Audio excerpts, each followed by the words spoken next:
Welcome back mga kaldab. Ito na naman po ang inyong lingkod, si Mr. Destiny. At napakaganda nga po ng pag-uusapan natin. Ito po yung mga nangyayari ngayon at nagaganap po sa social media. Nagsalita o pinitik nga po ni Alden Richards ang mga basher po niya. Sa mga nagsasabing fake news ako, hindi binabas si Alden Richards, nagkakamali po kayo. Si Alden Richards na po ang nag-post. Si Alden Richards na po ang nagbigay ng update para po patunay lang po na totoo po yung mga sinasabi ko. Totoo po yung mga pinapaliwanag ko. Taliwas po yan sa mga pinapakalat po nila. Taliwas po yan sa mga sinasabi at komento po ng iilan pong kritiko ni Mr. Destiny. Sinasabi po kasi nila mga kaaldab na hindi raw po totoo yung mga pahayag ko. Lahat daw ng sinasabi ko, wala daw pong katotohanan. Na natatawa naman po ako.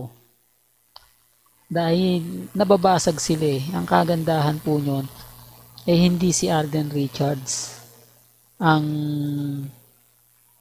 kumbaga alam nyo na mga kaaldab, hindi siya yung tipo na o hindi si ibig kong sabihin hindi ako binabasag ni Alden sa mga sinasabi natin kasi tinulungan pa po tayo eh, pinitik niya sa isang kumbaga sa Star of the Dust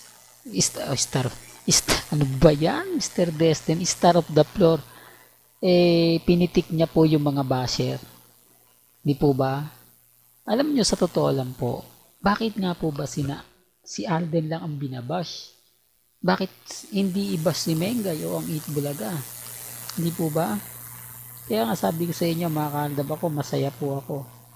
Masaya ako dahil kumbaga nakita po natin kung ano po yung nagaganap at syempre kung ano po yung nangyayari. Sabi ko nga po sa inyo, dito po sa channel ni Mr. Destiny, marami ko kayong maintindihan. Marami po kayong malalaman. Lalo na nga po kapag ang pinag-uusapan ay ang Aldab Nation. Di po ba? Kaya nga sabi ko sa inyo mga Aldab, relax lang po kayo. Maging kampante at maging matatag. Di po ba? Malay nyo. Magbago yung senaryo. Magbago yung kwento.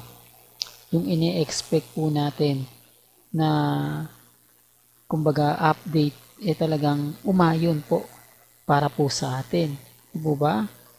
Kaya nga sabi ko sa inyo ako mga kaaldab, masaya po tayo sa mga kumbaga nagsasabi ng ganito, nagsasabi ng ganyan. Di po ba? Kaya nga po relax na relax lang po ako eh. Kampanteng kampante. Kaya dun sa mga taong galit na galit sa akin, inis na inis sa akin, mainis na po kayo hanggang gusto po ninyo. Magalit na po kayo hanggang gusto po ninyo, pero patuloy po akong magbibigay ng update. Patuloy po akong magbibigay ng mga kaganapan.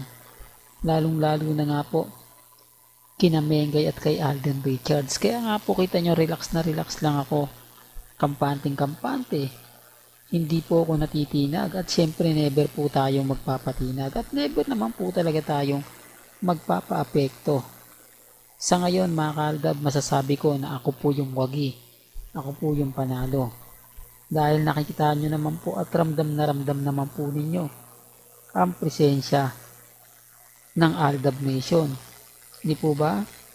Real talk to mga kaaldab, kaya sa mga bitter po sa akin, sa mga naiinis po sa akin, sa mga galit na galit po sa akin, tanggapin nyo po yung katotohanan na wala po kayong magagawa. Dahil lahat naman po ng mga ina-update ko, lahat naman po ng mga sinasabi ko rito, pinapaliwanag ko, eh tinutulungan ako ni Alden Richards. Doon pa lang po panalo na ako, no? Doon pa lang po masasabi nyo na paano yung titibagin ng isang Mr. Destiny? Paano yung babasagin si Mr. Destiny kung tinutulungan naman siya ng Aldab Nation? Kung sinusuportahan naman siya sa mga update niya, sa mga pinapakita niya at sa mga sinasabi niya. Hindi po ba? Real talk mga kaaldab, kaya tapos na naman po talaga sila eh. Sila po yung tipo na kahit bali-balik ka rin nyo yung sitwasyon, basagin nyo yung sitwasyon, wala, wala pong maglalakas ng loob o wala magsasabi. Di po ba? O magpapatunay kung gaano nga po ba tayo ka literal na nagbibigay talaga ng ebidensya at resibo. Siyempre para po kina Alden Richards at kay Maine Polkerson. Kaya nga po sabi ko sa inyo, sa mga nagpapakalat po ng mga maling impormasyon, okay lang po yan. Kasi hindi naman po natin kayang basagin yan eh. Hindi naman po natin pwedeng sabihin, eto wag nyong gawin. Hayaan lang po natin sila. Mapapagod din po yan mga kaaldab. At syempre, tayo pa rin po ang panalo. Tayo pa rin po ang wagi. Di po ba? Kaya sabi ko nga po sa mga mami, sa mga titas, kumbaga kung ano po yung pananaw po ninyo, paniniwala, nire-respeto po natin yan at ginagalang. Dahil tinutulungan naman po tayo. Gaya nga po ngayon, yung mga nagtatanong at laging kritiko ni Mr. Destiny, hindi nila tayo magawang basagin. Hindi nila magawang basagin sina Alden at si Maine.